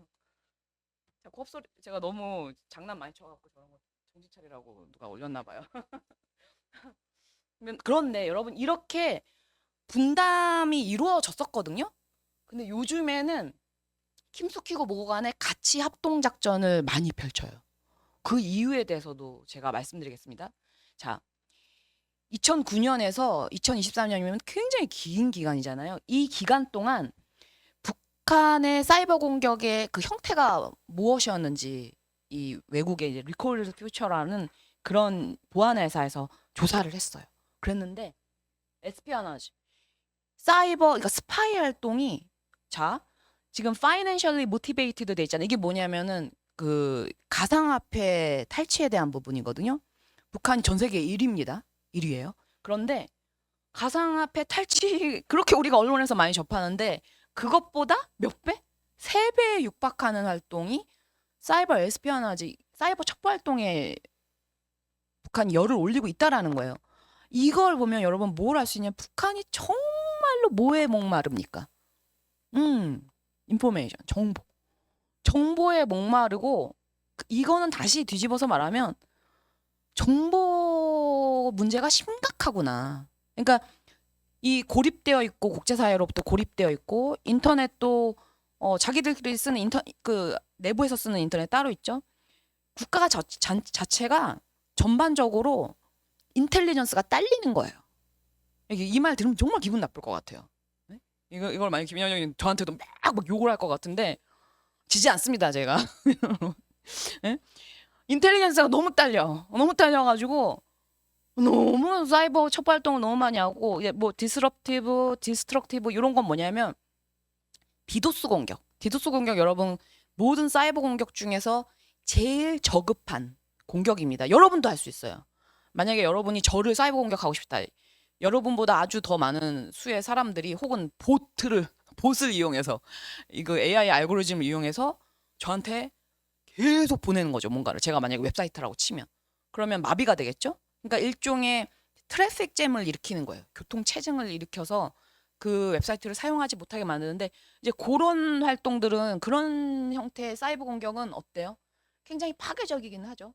티가 많이 나요. 나 공격했다 막 이거 막 자랑하는 힘을 과시하는 효과가 있어요. 그리고 공포를 줄 수 있는 그런 효과가 있습니다. 예를 들어서 러우 전쟁, 오늘 러우 전쟁 강의가 없으면 더 재밌었을 것 같은데, 러우 전쟁에서 국가기관의 70여 개가 넘는 홈페이지들이 일시에 다운이 됐어요. 우크라이나가. 여러분, 우리나라의 모든 웹사이트가 다 다운됐다고 생각해봐. 갑자기 어느 날. 이거는 뭔가가 시작이 되는 시작인 거죠. 그러니까 전면전 수준에서 그런 공격이 이루어졌는데, 그런 공격들이 이제 디스트럭티브 이런 거에 해당이 되는데, 이런 공격들은 많이 이루어지지 않아요. 이거를 해가지고 이익이 있으면 하겠죠. 힘을 과시하고 나 했어, 씨, 막 이런 거. 이거 편집다. 어쨌든 이런 거는 이런 거는 이제 힘을 과시하고 굉장히 위협적인 효과는 주지만 북한한테 무슨 유익이 있어요? 북한한테 별로 유익이 없어요. 우리가 북한을 그렇게 무서워하나요? 핵이랑 미사일 빼고는 무서워하지 않습니다. 자, 러시아가 우크라이나를 침공하기 전 거의 1년 전에 한 활동이 뭐냐면 열심히 피싱 이메일을 보내는 거예요. 뭐 하려고? 바이러스 딱 심어 놓으려고. 그래서 정보도 탈취하고 그다음에 나중에 어떤 그 자기들이 생각했을 하는 그 디데이가 되면 이 작동을 시키겠죠. 그래서 데이터를 삭제한다든지 어떤 활동들을 시작하겠죠. 피해를 입히는 활동들을. 제 생각에 선거 전에도 저렇게 많이 해킹을 했지만 이미 그 전에 사전 작업이 이루어졌다. 이거는 피싱 이메일 같은 그런 식의 어떤 거점을 구축하는, 더 무서운 공격을 위한 거점을 구축하는 그런 활동이었을 것이다라고 생각을 해요. 그리고 공부를 잘 해두면 북한을 이해하는 데에도 제가 제 스스로 이렇게 도움을 받는 거예요. 그거겠구만. 이렇게 이제 아는 거죠. 이런 이 한국에 대한 북한의 공격의 추세가 일정하지는 않습니다. 여러분, 우리가 제일 많이 공격을 받았는데 이제 북한이 이제 다 털었나 봐. 뭐 웬만한 뭐 털고 싶은 데는 다 털었다. 이런 생각을 한 것일 수도 있다는 생각이 제가 조금 드는 게, 혹은 잘 안 털려지네. 내가 이제 웬만한 건 털었고 더 들어가려고 하는데 잘 안 들어가지네. 이랬을 수도 있는데, 왜냐하면 공격의 그 타겟이 지금은 누가 제일 많이 공격을 받고 있냐면 미국이에요. 그러니까 그동안에는 최근까지만 해도 북한이 수행한 전체 사이버 공격에서 지금 보면 66% 정도가 우리에 대한 공격이었어요. 그리고 미국이 한 8.5% 뭐 이 정도였거든요. 그리고 이제 나머지 국가들인데, 재밌는 건 여러분 여기 중국이나 러시아도 들어갑니다. 중국이나 러시아도 어디가 많이 가장 털릴까요, 북한한테? 방산 뭐 이런 업체들이에요. 우주 항공 이런데. 그러니까 러시아랑 북한이 이제 무기 협상이라든지 뭐 정찰 위성이라든지 이런 거 막 협상 되게 열심히 했던 때가 있었어요. 그때 러시아가 뭘 많이 털렸냐? 그런 기업들이 가장 많이 북한한테 공격을 받았습니다. 되게 재밌는 건 또 뭐냐면, 제가 이거 좀 교란지를 하겠습니다. 러시아를 가장 많이 공격하는, 사이버 공격을 많이 하는 국가 중에 하나가 누구? 중국이에요, 중국. 중국을 가장 많이 공격하는 국가 중에 하나가 누구게요? 북한이. 그러니까 이게 제가 말하는 이 공격은 사이버 첩보 활동을 말하는 거예요. 일반적인 디도스 공격 이런 걸 말하는 게 아니고, 그 인터넷 시스템 안에 들어가서 정보 탈취하는 거. 이거를 여러분, 그래서 뭐 동맹이고 뭐 후국이고 뭐 다 필요 없어요. 사이버 공간은 다 해요. 여러분, 어쨌든 두 국가에 대한 공격이 50%를 차지합니다. 어마어마한 공격을 우리가 받고 있고, 이런 측면에서 보면, 예를 들어서 한국이 사이버 동맹 훈련을 미국이랑 했다. 이번 연도 초에. 거기에 대해서 북한이 막 격한 아주 분노하는 그 반응을 일으켰거든요. 그래서 제대로 건드렸나? 뭐 이런 생각이 들어요. 자, 우리가 무슨 얘기를 할 수가 있어요? 니네가 이렇게 많이 우리 공격했잖아. 그러니까 미국이랑 우리가 같이 훈련을 하지. 이렇게 대응을 하면 되는 거예요. 이런 훈련을 싫어하시는 분들도 있어요. 이 국정원이 이제 요즘에 이제 분석을 해보니까 역시 아니나 다를까 방산에 대한 공격이 너무너무 심했고, 여러분 2024년에 한국이 받는 공격의 수준이 하루 평균 162만여 건. 그중에 80%가 북한인데, 이 중국도 공격을 한다고 그래요. 근데 이제 공격의 피해라든지 심각성 이런 것들을 고려하면 중국의 공격이 이제 50%지만 5%지만 이런 좀 그 내용적인 측면을 감안할 경우에 21%로도 볼 수 있다. 여기 지금 보면 이런 게 있어요. 천천히 은밀하게 침투하여 생존성을 강화한다. 이게 뭐냐면 생존 어렵게 느껴지는데 그게 아니고 뭐냐면 들어와서 여러분한테 제가 해커예요. 여러분의 PC 그 시스템 안에 들어가요. 들어가서 들키지 않고 오랫동안 있는 거. 이게 생존성을 말하는 거예요. 자, 들키지 않고 언제까지? 나한테 여러분이 정보원으로서의 유익이 있을 때까지. 내가 여러분의 그 PC 안에 들어가서 여러분들의 모든 걸 이제 얼마든지 아우 정보 좋아. 그래서 막 빼가요. 열심히 빼요. 그러다가 이제 더 이상 털 것도 없고 정보원으로서의 가치가 사라진다. 그러면 빠이빠이 하는 거죠. 그때 뭐예요? 빠이빠이를 그냥 합니까? 협박을 하죠. 그때 이제 돈 갈취당하고 이런 일들이 일어나는 거예요. 여러분 길게는 10년도 들어가 있을 수도 있다고 그래요. 지금 이제 미국이 가장 공격을 많이 받고 있는 내용이 나오고 있고 이 공격의 빈도가 보면 여러분 언제 막 늘어났습니까? 코로나 이후부터 막 늘어나요. 이 그 원격 근무라든지 이제 이런 것들의 영향을 많이 받거든요. 해커들이. 그런 시스템들이 이제 늘어나면 늘어날수록 공격 포인트가 많아지죠.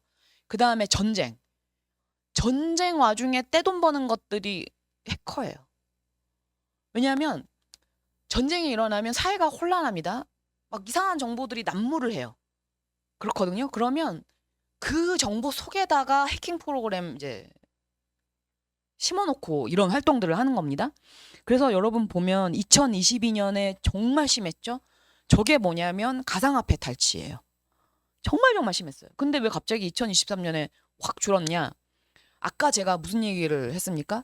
사이버 공격은 공격을 하면 증거를 남긴다고 했어요. 그렇죠? 북한이 너무 많은 공격들을 그 가상화폐에 관련된 공격들을 하면서 증거들을 많이 남기고 추적을 많이 당했어요. 전 세계의 기관으로부터 합동 작전을 이제 그 기관들이 여러 국가들하고 펼치면서 북한의 그 해킹 그 흐름들을 다 추적을 했거든요. 추적을 해서 어느 서버가 문제를 일으켰는지 이제 다 찾아내는 거죠. 적발하는 거죠. 거점들을 나쁜 짓을 하는 그 거점들을 다 발견을 하면서 다 파괴를 시켰겠죠? 그러니까 얘네가 너무 많이 파괴를 당해서 거점을 다시 만들어야 되는 부분이 있고 기존에 이제 활용했던 그 시스템들을 많이 이용을 못한 부분, 그러니까 많이 타격을 받은 거예요. 그래서 국제적인 이런 그 이 사이버 범죄와 관련된 합동 작전들이 그래서 중요합니다. 저는 어쩔 수 없이 여러분 이런 분야를 공부하기 때문에 당장의 가시적인 피해를 입히지 않기 때문에 심지어는 해킹을 당하시는 분들도 좀 그러니까 내 컴퓨터에 그렇게 민감한 것이 없다는 이유만으로 그렇게 무서워하지 않은 분들도 제가 본 적이 있거든요. 너무 대담하신 거예요. 그 당장의 피해가 안 일어나고 협박을 당장에 안 받고 있다라는 거는 정말 털 것이 있다라는 거. 더 무서운 것일 수 있거든요. 그러니까 목적을 달성을 하면 나가게 돼 있어요. 그리고 목적을 달성할 때쯤에 협박을 하게 돼 있거든요. 그러니까 저 같은 경우에 어떠냐면 여러분 북한 해커한테 이제 이메일을 받는다고 그랬잖아요. 한참 받은 적이 있었어요. 한참 작년 초에 막 받다가 갑자기 제가 이제 블락 몇 개 시키고 멈췄어요, 얘네들이. 그러면 제 마음에 이제 해커들이 나를 무서워해서 나한테 더 이상 안 보내나? 이런 생각을 할 수도 있는데 제가 그렇게 순진합니까? 어떤 생각이 들까요? 마음속에 들어와 있나? 이미 들어와 있나? 그래서 더 이상 해킹 시도가 없나? 이런 생각도 들어요. 그러니까 마음이 굉장히 이제 복잡합니다. 저같이 이런 공부하시는 분들이 되게 마음이 복잡한데 아까 APT라는 게 나왔잖아요. 북한이 이런 그 Advanced Persistent Threat이라고 해가지고 이걸 뭐라고 표현할까요? 고도의 지속적인 위협이라고 표현을 할 수 있는데 요 APT가 붙는 이상 굉장히 이제 무시무시한 사이버 작전이 이루어진다고 볼 수가 있어요. 북한은 너무 많아요. APT 무슨 번호 딸린 게 너무너무 많아서 이 APT가 붙어버리면 고급 기술을 얘네들이 사용한다. 이렇게 간주를 하시면 돼요. 그리고 아주 집요하고 오랫동안 한다. 이렇게 간주를 하면 됩니다. 그리고 어, 이 여기 보면은 이 피싱 서버 같은 것도 구축을 해서 저 같은 경우에 이제 학술지 심사, 학술 논문 심사에 관련된 그런 이메일을 많이 받아요. 근데 항상 심사를 하면서 마음이 불안해요. 심사를 하는 사람이 왜 마음이 심사를 당하는 사람이 마음이 불안해 되는데 심사를 하는 사람이 마음이 항상 불안해. 이게 혹시 북한 해커가 보낸 건가? 막 마음이 그래요. 그러면서 떨면서 막 심사지를 보내고 막 이렇기도 하는데 어쨌든 이런 여러 가지 활동을 하고 사생활 정보들이 굉장히 이제 중요한 거죠. 저는 그래서 어 털었을 때 내가 치명적인 뭐가 있을까? 막 이런 생각을 해요. 그런 거는 웬만한 거는 PC에는 두지는 않습니다. 핸드폰은 여러분 핸드폰은 뭐예요? 핸드폰 나죠? 예? 핸드폰 이꼴 나예요, 나. 북한의 한국인에 대한 해킹 수법이 여러 가지가 있는데 그 이제 1번은 알죠. 피싱 이메일은 여러분들 잘 알 거고 제일 쉬운 거고 이게 제일 많은 포션을 차지합니다. 70%가 넘어요. 근데 이런 것도 있어요. 그러니까 워터링 홀 공격인데 이건 뭐냐면 내가 이제 타겟으로 삼고 있는 공격의 대상자가 이게 보니까 이미 이제 해킹해서 들어간 거죠. 어디를 많이 방문을 해. 그러면은 거기에다가 악성 코드를 이제 심어 놓는 거예요. 그래서 그 사이트를 다시 방문했을 때 감염이 돼버리게. 요런 방식이 있고, 그러니까 결국은 불법 사이트들 있잖아요. 그런 사이트들이 그냥 근본적으로 위험할 수밖에 없습니다. 당연히 보안도 잘 안 되어 있을 것이 뻔하고요. 그리고 아까 말씀드린 그런 공급망은 복잡하고 여러 단계들이 있기 때문에 예를 들어서 이런 거예요. 여러분 주차요금 정산 시스템 항상 운전을 하시는 분들은 이제 경험을 할 텐데 그 서비스를 제공하는 업체를 해킹해서 누구한테 들어가기 위해서 정부기관을 털기 위해서 그 업체를 터는 거예요. 이런 활동도 합니다. 그러니까 그 주차 요금 정산 시스템을 이용한 나는 어떻게 되는 거야? 황당한 거예요. 만약에 뭐 이상한 데를 들락거렸어요. 어떻게 돼요? 나의 그 이상한 행동까지 다 해커가 다 가져가게 되는. 그러니까 결국은 여러분 위험은 너무너무 곳곳에 있고 뭐 가짜 계정으로 접근하고 이거는 뭐 저도 여러분도 수없이 경험하는 내용일 거고 스마트폰이 이제 해킹당하는 거는 제일 위험하죠. 그쵸?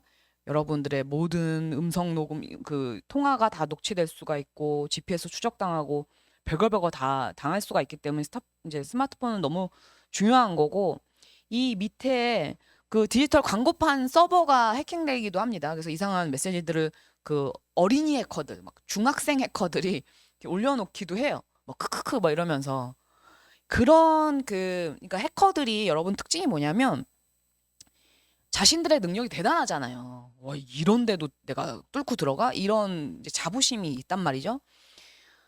이 사람들이 자신들이 남이 갖지 않은 엄청난 남들을 이제 위협할 수 있는 그런 고급 기술을 갖고 있기 때문에 이거를 이제 사실 자랑하고 싶어요. 사람 심리가.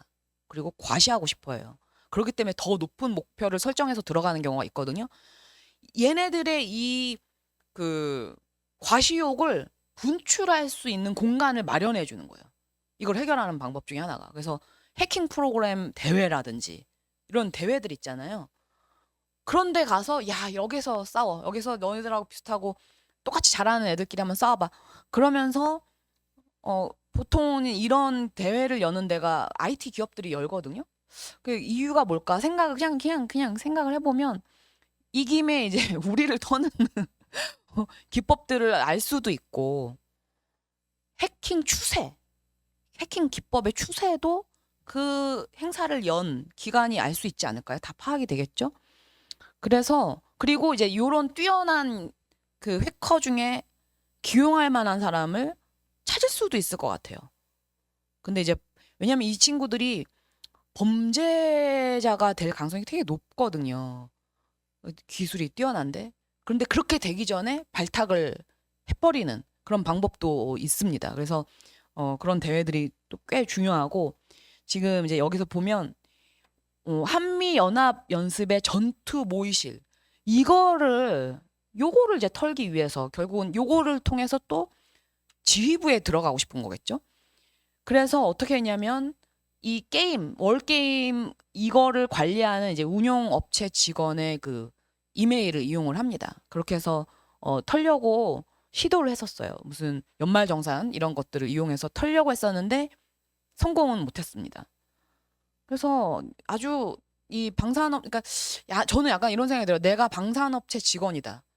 이 신분이 노출되는 건 거의 내가 정보기관의 그 요원이다. 이것이 노출되는 것과 거의 맞먹는 수준의 정보다라는 생각이 들고 자, 여러분 제가 이제 솔직히 말씀드리는데 그 한 번 털린 분들 또 털리고 또 털리고 또 털리고 계속 그래요. 왜 그런 한 번 속는 사람들은 너무 잘 속는 거예요. 그러니까 뭔가 잘 속는 사람들인 거예요. 그래서 내가 만약에 한 번 털린다 그거 자체가 굉장히 좋은 게 아니에요. 나한테 문제가 있을 수 있는 겁니다. 저 같은 사람은 100번, 1000번, 10,000번 의심을 하거든요. 그러니까 저를 털려면 너무너무 힘든 거죠. 너무 의심을 굉장히 엄청난 신뢰를 주지 않으면은 설 수가 없습니다. 이 웹사이트 네이버를 실시간으로 복제한다. 지금 뭐 챗 GPT 이런 거 이용하면 이거는 껌도 아니죠. 아무것도 아닌 거예요. 아무것도 아니고 카카오 계정을 통해서도 그러니까 네이버가 아니고 그러니까 navor.com 이런 식으로 이제 만드는 거예요. 그런 이 웹 어드레스에 원래 이름 있잖아요. 그거를 통해서 여러분들이 좀 분별해요. 왜냐면 너무 실시간으로 똑같이 복제하는데 어떻게 알아요? 내용 똑같거든요. 알 수가 없어요. 근데 이제 웹 어드레스를 여러분들이 자세히 봐야 되고 그리고 카카오페이 뭐 이런 식으로 단어 하나를 이제 살짝 바꾸는 거예요. 그리고 여기도 보면은 자, 북한의 방산업체에 대한 이 사이버 공격이 이제 너무 심한데 러시아도 당했고 무기 거래 협상 중에서도 당했지 이렇게 당합니다. 정말로 많은 이 국가들이 사실은 다 우리랑 어떤 사이버 안보 협력을 할 수 있는 국가들이기도 해요. 왜냐하면 공동의 적이 있기 때문에 같이 협력할 수 있는 근거들이 이제 마련이 되는 거. 너도 당했니? 나도 당했어. 야, 우리 같이 쳐부수자. 뭐 이런 얘기를 할 수가 있는 것이죠. 가상화폐 이제 탈취인데 이거는 여러분 너무 많이 들으셨을 거예요. 2022년에 전 세계에 가상화폐가 탈취된 그 액수가 있을 거 아니에요. 그 액수의 반을 누가? 북한이. 응. 북한이 다 잡수셨어요. 그래가지고 그것 때문에 난리가 나서 막 저렇게 라자루스 하이스트 막 이런 그 책들이 나오고 라자루스 막 계속 나옵니다. 책들 나오고 막 다큐멘터리 만들고 이런 일들이 있었습니다. 이게 이제 유엔의 그 대북 제재위원회 이런 데에서 보고서를 굉장히 증거에 기반한 보고서를 만들면서 이 이슈가 정말로 이제 국제 이슈가 돼버렸고 우리가 알게 된 건 뭐냐? 경제 제재 다 소용없네. 북한이 돈을 너무 쉽게 버는데 그동안에 경제 제재 뭐 이거 아무 소용도 없었네. 2022년에 여러분 북한이 미사일 얼마나 많이 쐈어요? 거의 미사일 파티를 했거든요. 저 돈 갖다 쓴 거예요. 그 돈을 계산해서 맞춰본 연구가 있어요. 이렇게 털린 거랑 북한이 훔쳐간 가상화폐 액수랑 그다음에 미사일 개발에 쓰일 만한 그 돈 액수 있잖아요. 그러니까 북한이 발사한 미사일 그 횟수랑 다 계산해가지고 그 연구자들이 이제 대충 액수를 맞춰보니까 이게 같다라는 거예요. 거의 비슷하다라는 거예요. 그러면 그냥 벌어서 쏘고 이거를 계속 항상 여러분 2022년에 김정은 그 뉴스에 나온 거 보면은 표정이 어때요? 표정이 좋아요. 돈 많이 벌어가지고 기분이 좋아요. 막 맨날 웃고 하하하하하 막 이렇게 웃고 있어요 항상. 그래서 요즘에 표정 좀 안 좋은 것 같습니다. 자, 그래서 지금 여기 이제 보시면 이 주로 그 공격을 많이 받는 곳이 어디냐면 가상화폐 이제 탈취한 거를 현금화를 해야 될 거 아니에요. 이제 그 직전에 이제 자금 세탁을 하거든요. 그 지점들이 이제 많이 공격을 북한이 많이 공격을 합니다. 여기 보는 것처럼 뭐 테러 조직하고도 하마스도 도와주잖아요. 하마스한테도 도와주고 범죄 단체들하고 너무 많이 그 협업을 하기 때문에 일종의 얘네들한테 북한이 교범을 주는 거예요. 이렇게 하면 돼. 어? 이렇게 하면 뭐 미국도 털 수 있고 이렇게 가르쳐 주는 효과가 있는 것이죠. 그래서 세계 안보와 그다음에 금융, 생태계 이게 얼마나 긴밀하게 그 맞물려 있는가. 그렇기 때문에 여러분 이제 앞으로는 이제 북한 전문가들이 이런 것도 연구를 하셔야 되는 거죠. 예? 북한 전문가들은 이제 사이버도 하셔야 되고 저는 북한 전문가가 아닌데 북한을 다루게 됐잖아요. 저는 여러분 러시아 전문가가 아닌데 러시아 다뤄야 되지. 사이버 때문에. 중국 다뤄야 되지. 근래에 뭐 테러 관련해서도 뭐 글을 쓴 게 있어요. 그래가지고 너무 무서운 이슈들을 많이 다루다 보니까 제가 오케이. 중국, 북한, 러시아까지는 오케이인데 테러는 나는 좀 이런 생각이 들더라고요. 좀 무서운 거예요. 저도 자꾸 이제 무서운 이슈를 다루다 보면 무서운 그 곳에 자꾸 가야 되고 그렇게 되잖아요. 자, 이거는 이제 제가 말씀을 드린 거고 가상화폐를 탈취하는 기술을 여러분 북한이 습득하기 위해서 어떤 걸 하냐면 북한이요. 여러분 우습게 보면 안 되는 게 아, 야, 우리 가상화폐 탈취 좀 해봐야 되는데 어디서 배우지? 누구한테 배웠을까요? 이더리움이라는 가상화폐 이제 뭐라고 해야 돼요? 플랫폼이라고 해야 돼요? 뭐라고 해야 돼요? 이 개발자를 불러버려요. 제가 얘기했잖아요. 미국 사람들이 되게 순진하다고. IT 연구하시는 분들 정말 여러분 저같이 이제 국제 정치나 정치학 베이스에 이런 공부를 하신 분들끼리 있으면 표정이 좀 이게 서로 이렇게 좀 만만하지 않은 이상한 분위기가 있어요. 그러다가 이게 공대 쪽 분들 뵈면 정말 밝거든요. 우리는 어두워요. 근데 이런 거 이런 거 연구하기 때문에 근데 이제 기술 다루시는 분들은 너무 밝으세요. 외교부 외교관들 만나다가 군의 군인들을 뵈면 또 너무 표정이 밝아요. 왜냐하면 우리 외교부는 여러분 계속 국가들 간의 관계에 대해서 걱정을 해야 되거든요. 협력을 하고 그러니까 싸울 때도 있지만 항상 그거를 봉합하고 그래도 잘 가져가려고 하는 이런 것들 때문에 스트레스가 너무 많아요. 관계에 대한. 원래 관계에 대한 스트레스가 제일 심각한 스트레스거든요. 근데 군에 가면 이제 제일 중요한 게 뭡니까? 이기는 거잖아요. 우세 달성. 여러분 외교부에서는 우세라는 단어를 쓰지를 제가 들어본 적이 없거든요. 근데 군에서는 우세를 신경 쓴단 말이죠. 이기는 거. 그 하나의 아주 명확한 목표가 있기 때문에 밝을 수밖에 없어요. 저는 그런 게 좀 부러웠어요. 우리는 맨날 그냥 고민스러워 막 중국이랑 관계가 안 좋은데 막 중국 학자도 온다 그러면 또 부담되고 뭐 하여튼 뭐든지 다 이 사람이 오면 또 무슨 얘기를 할래나 내가 무슨 뭐 이런 계속 이런 이 스트레스가 있습니다. 그래서 저 같은 이런 쪽에 공부를 하시는 분들이 되게 마음이 이제 복잡한 거죠. 심경이 복잡한 거죠. 항상 복잡한 내용들을 다루기 때문에. 그래서 이 사람을 갖다가 북한에 무슨 명목으로 여기 보면은 암호화폐 컨퍼런스 여기에 초청을 한다고 이 사람을 부른 거예요. 그래서 이 사람이 미국 법을 어기고 저렇게 이제 비자 받아가지고 북한에 들어갔어요. 지금 어디 있어요? 에? 이 사람 여기 이 뉴스에 왜 나왔어요? 이 사이버 전력에 대해서 이제 제가 좀 말씀을 드릴 게 복잡하게 써놨는데 일단 어릴 때부터 교육을 받는다라는 거. 그 다음에 저런 뭐 코드 셰프, 해커 랭크, 해커스 이런 유명한 이 국제 대회, 프로그래밍 대회에 가서 상대를 그냥 우승을 싹쓸이 해버려요 북한이. 얘네들 엄청나. 얘네들은 이런 해킹 대회에 가서 아마 목숨 걸고 할 걸요.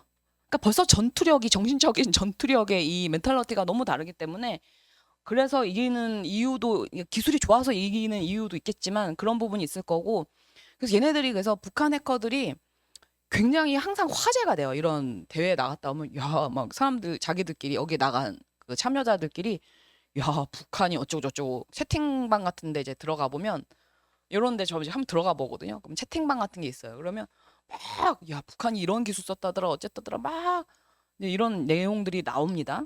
그래서 지금 상 타가지고 기분 좋아요. 기분 좋고. 사이버 전력의 실상 뭐냐면 우리가 여기까지 얘기하면 되게 이제 북한이 무섭잖아요. 그러나 이 어, 전체 이제 세계적인 어떤 사이버 능력을 측정하는 기관들이 매긴 랭킹을 보면 자, 지금 왼쪽에 보면 이 NCPI라고 이제 이거는 하버드의 벨퍼 센터라는 데서 이제 만든 건데 우리나라가 지금 어디 있어요?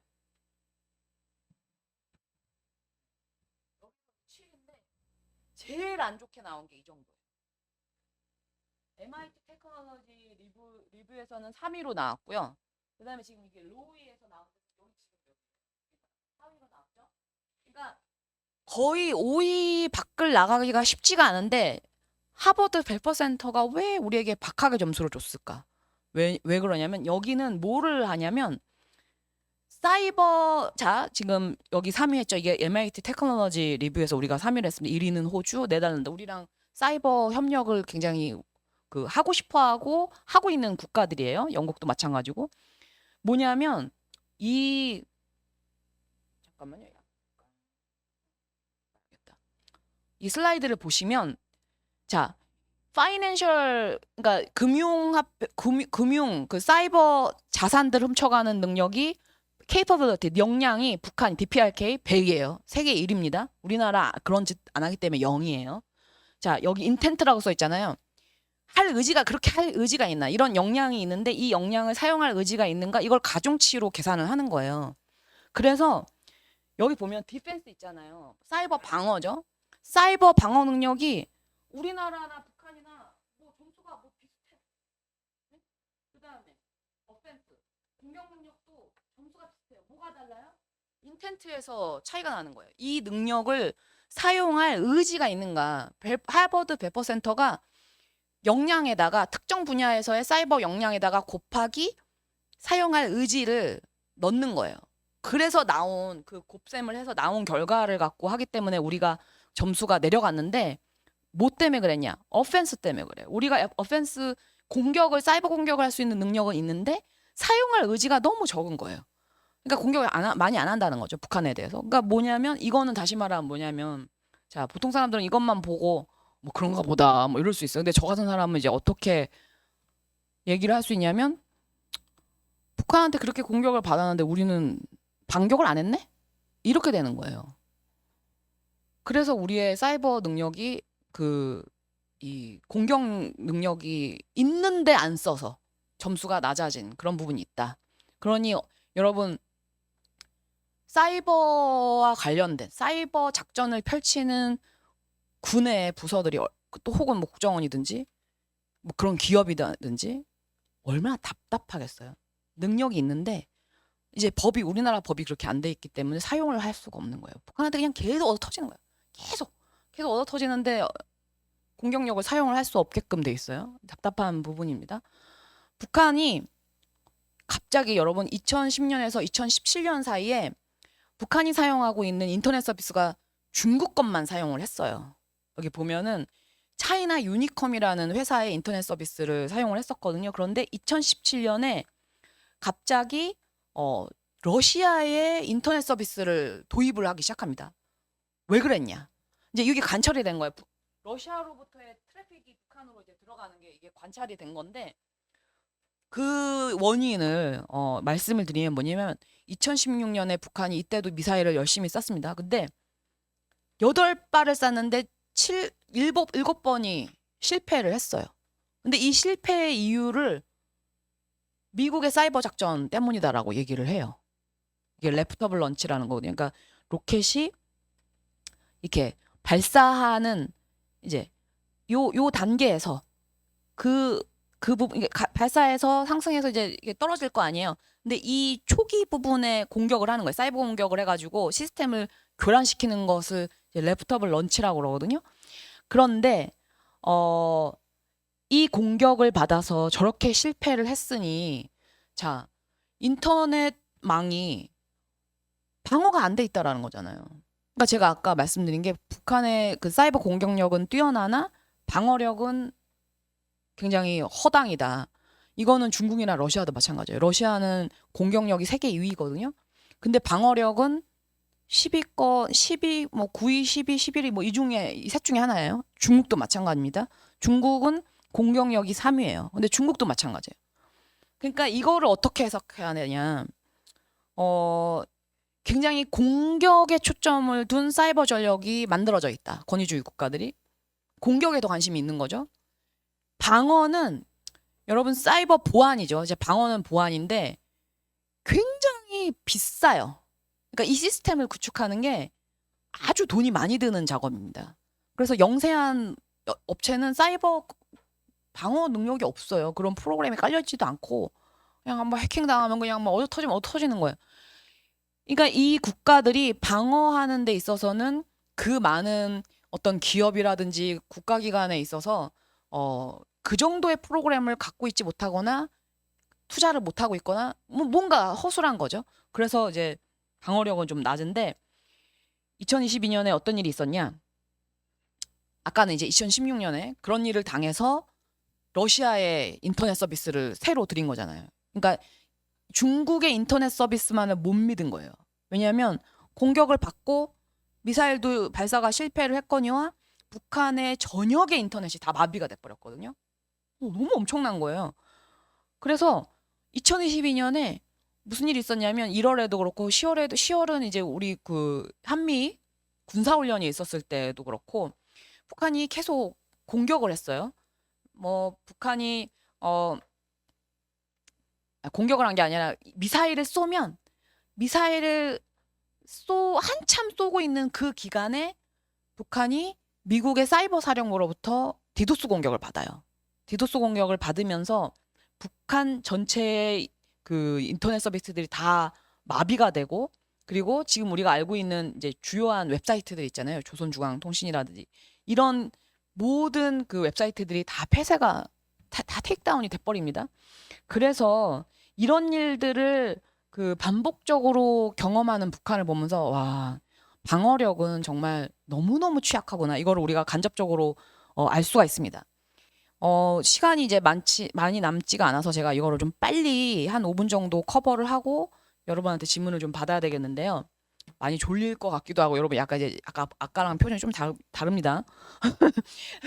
사이버 안보 협력의 이제 중요한 점은 뭐냐면 너무 여기에 있는 내용들이 약간 여러분한테 어려울 것 같은 내용들을 제가 너무 많이 갖고 와서 그냥 제가 좀 그냥 쉽게 얘기를 하고 넘어가는 게 나을 것 같은데 우리가 사이버 동맹훈련을 이번 연도 초에 미국이랑 처음 했고 미국의 사이버 사령부 그다음에 우리는 사이버 작전사령부가 같이 훈련을 했어요. 근데 이런 훈련을 아주 성공적으로 잘 마쳤는데 이렇게 잘하는 것이 모든 국가랑 가능한 게 아니에요. 아까 말했던 그 사이버 방위력이 굉장히 높은 그 랭킹에 있는 국가들 있잖아요. 그 국가들이나 이런 훈련들을 할 수가 있는데 왜냐하면 그런 시스템을 갖추고 있어야 되거든요. 그래서 저는 이제 사이버 작전사령부에 가서 다 그 시스템을 봤는데 그런 능력을 갖고 있는 국가들이 이렇게 많지가 않아요. 그리고 이제 그 모의 훈련의 프로그램을 짜는 능력도 능력인데 그것도 그렇게 쉬운 것만은 아니고 일본은 우리에 이제 미치지 못한다는 얘기도 많이 사실은 들었어요. 그리고 사이버 동맹 훈련 이게 사실은 더 중요합니다. 양자 간에 여러분 식사를 둘만 할 때랑 여러 명이 할 때랑 어떤 식사가 더 중요합니까? 둘만 하는 식사가 더 중요하거든요. 둘이서만 식사를 할 때 더 중요한 고급 정보들이 오고 가고 그 다음에 서로를 더 깊게 알게 되죠. 그런데 이제 그럼에도 불구하고 여러 명들이 같이 식사하는 것도 정보의 교류도 효과도 있고 서로 연대하고 친해지는 데 도움이 됩니다. 2022년 10월에 미국에서 이제 다국적 아주 많은 국가들이 참여하는 사이버 모의 군사 훈련이 있는데 사이버 플래그라고 하는 훈련이 있어요. 여기에 다른 미국의 우호국들은 막 10년 넘게 참가를 했어요. 제가 이거를 한 5년 동안 우리도 가서 해야 돼 이거를 막 5년 동안 외쳤거든요. 근데 이제 이번에 가서 했는데 가서 이거를 하면서 이게 이제 정례화 되는 거죠. 계속 가서 하게 되는 그런 결과를 이어지고 사이버 그 미국과의 사이버 동맹 훈련도 정례화가 되고 있습니다. 그래서 내년에 초에는 지난번에는 이번 연도 초에는 미국에서 직접 한 50명 정도가 그 한국에 와가지고 한 달이나 같이 있었어요. 얼마나 친해졌겠어요. 너무 관계가 단단해지는데 굉장히 기여를 했다고 그러는데 내년에는 한국에서 이제 미국으로 날아갑니다. 가서 같이 이제 훈련을 할 거고 그리고 사이버 모의 군사 훈련은 여러분 꼭 그렇게 만나지 않아도 돼요. 만나지 않고 그냥 사이버상에서도 할 수는 있습니다. 그런 부분이 있다라는 거 알아두시고 그리고 어떤 것들이 또 중요하냐면 여러분 사이버 안보 협력에 있어서 지금 보면 네이밍 앤 쉐이밍 있잖아. 지적을 하고 망신을 주는 거예요. 이거를 악의적인 사이버 행위를 하는 국가들에 대해서 민주주의 국가들, 그러니까 공통으로 많이 당하는 국가들끼리 모여가지고 같이 공동 성명을 낸다든지 합동주의보를 같이 내는 거예요. 그러면서 제가 어디를 털었다, 뭐예요 공격을 했다 이런 것들을 계속 해주면 공격을 한 입장에서도 압박을 받고 그렇죠? 공격을 했다고 욕하니까 어떻게 되겠어요? 분명히 털릴 거거든요. 거점이 합동조사 들어갈 거고 이런 효과가 있고 그래서 공격을 조금 차단하는 효과도 있고 그리고 이 국가들 간의 사이버 안보 협력이 강화가 되면 사이버 안보 협력은 여러분 즉각적입니다. 효과가 범인 잡아요. 해커 잡아요. 해커 잡고 가상자산 탈취된 거 다시 그 갖고 들어오고 이런 즉각적인 효과들이 있어서 우리가 영국, 독일, 네덜란드 수많은 국가들하고 이런 합동주의보를 네이밍 앤 쉐이밍에 참여를 하고 있습니다. 그리고 이제 또 중요한 모의 훈련이 뭐냐면 아까 이제 사이버 플래그 있었죠. 그다음에 미국이랑 하는 사이버 얼라이언스 엑서사이즈가 있죠. 그다음에 락드 쉴드라고 나토에서 하는 이 사이버 방어 훈련이 있습니다. 그래서 여기에 우리의 그 사이버 작전사령 군인들도 가고 그다음에 국정원 요원들도 가서 이제 훈련을 같이 하는데 우리가 실력이 좋아요. 그래서 어디를 가든 굉장히 환영을 많이 받고 있고 이런 데서 이렇게 한번 우리의 실력을 이렇게 쫙 보여주면 되게 놀래면서 또 협력에 같이 협력하고 싶어하는 국가들이 많아져요. 근데 우리는 문제가 뭐냐면 그렇게 인력이 많은 건 아니에요. 그러니까 개개인들이 너무 훌륭하고 우리의 인력이 아주 많은 건 아니거든요. 그래서 사실 실력을 보여주는 건 좋은데 협력에 대한 요구가 너무 많아지니까 막 감당을 못하는 거예요. 이거 어떻게 다 이 사람들을 다 상대하지, 이 국가들을 어떻게 다 상대하지 이런 어려움이 있거든요. 잘해도 참 문제입니다. 인력이 많지 않을 경우에. 자, 대응인데 이 부분도 좀 여러분들이 약간 어려울 것 같은데 제가 이게 제 분야가 그렇습니다. 이게 많이 접하면 쉬운데 조금 이제 막 정책에 대한 얘기하면 어렵긴 해요. 그러나 그럼에도 불구하고 여러분 그래도 국립외교원에 오셨는데 이 정도 얘기는 듣고 가셔야 된다는 생각이 들어서 갖고 왔는데 뭐냐면 제가 아까 얘기했잖아요. 사이버 공간에서의 공격은 전평시가 구분이 무의미하다. 그래서 저는 초연결된 하이퍼 커넥티드 배틀필드 이 초연결 전장의 개념에 걸맞는 사이버 작전 체계가 필요하다. 그래서 평시와 전시의 사이버 작전이 아주 매끄럽게 연결이 될 수 있게끔 하는 그런 작전 체계가 필요하고 그 다음에 사이버 공간을 들여다보는 무슨 일이 일어나고 있는지를 알 수 있는 그런 그 사이버 공간에 대한 감시 역량 이것도 굉장히 중요하다. 그러나 개인정보나 개인의 프라이버시를 침해하지 않으면서 이제 그런 활동들이 이루어져야 된다는 거고요. 그리고 아까 뭐라고 했어요? 사이버 기술은 민간이 많이 갖고 있습니다. IT 회사들 이런 기업들이 갖고 있거든요. 그래서 이분들과 같이 공조하는 그런 그 의사결정 체계라든지 문제 해결 방안이라든지 이런 것들이 상시적으로 구축이 되어야 되고 그러면서 민간하고 관계가 되게 단단해져야 돼요. 구글이나 메타가 거의 방산기업이나 다름없다고 그랬잖아요. 국가랑 서로 이심전심 막 척하면 척 눈빛 잉크 딱 한 번 하면 바로 알아듣고 이런 관계가 돼야 된다는 것이고 감사합니다로 막 바로 넘어가는데 그렇습니다. 세 개만 갖고 왔네요. 다행히 너무 많이 갖고 왔을까 봐 걱정했는데 자 그래서 제가 일단 강의는 끝났고